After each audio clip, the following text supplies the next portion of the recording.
But generally, WRO competition has its own logic, and the most important thing and the most important parts we already reflect today.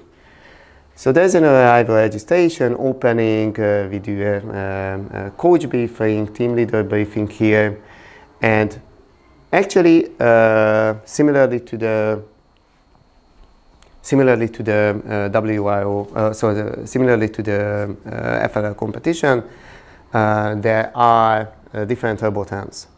What is the main difference is here in WRO we are focusing much more on the engineering precision, because here in the normal WRO rules, from the 3 competition rounds, the 2 best are counting.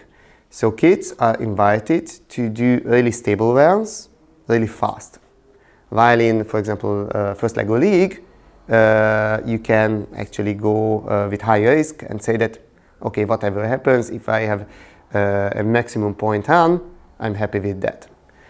And here also there's a big difference that normally kids are kind of separated, so they are separated for the whole day and from the coaches, and they work totally independently. Each round they have quite a big practice round. We have on the other room practice tables. They bring their robot, assembled or pre-assembled, or they build it here, and they can fine-tune it, they can test it on the table. So that's quite similar to the FLL part. And then I think we have some mix-up here, especially with the numbering. And then let's forget here the coaching part. There's an in-between coaching, actually. Yeah. Yeah. Let's anyhow mention it. So here, coaches are allowed to communicate with the kids in a very time-boxed manner. So they get 10 minutes. Kids can say, "Oh, coach, I'm really stuck. Things are not working. What is your advice?" They can discuss that solely on a theoretical basis. Then coaches go out. Kids can still implement things. And what happens is that we go for a robot check.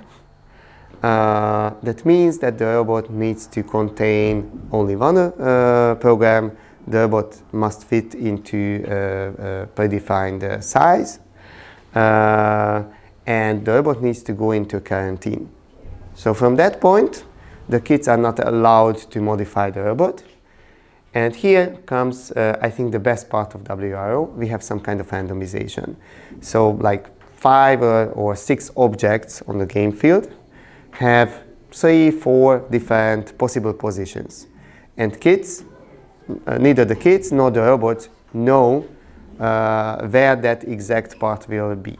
So there are 1, 2, or 3 possible positions, and the judge who is there will just randomize and say that, okay, this box goes to the first position. The kids know it, the judge knows it, but the robot doesn't know it.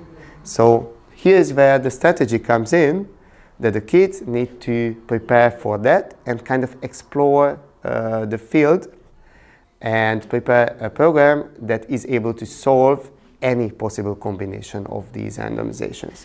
So there's a robot check randomization, there's a first round of competition, very similar to any competition you have seen, and we do that kind of 3 times.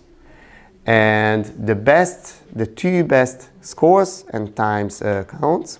And actually this is also quite a big difference, that you need to be fast. If you are faster, and there are 2 teams with the very same points, then the faster team wins. And I really like this part of the rules.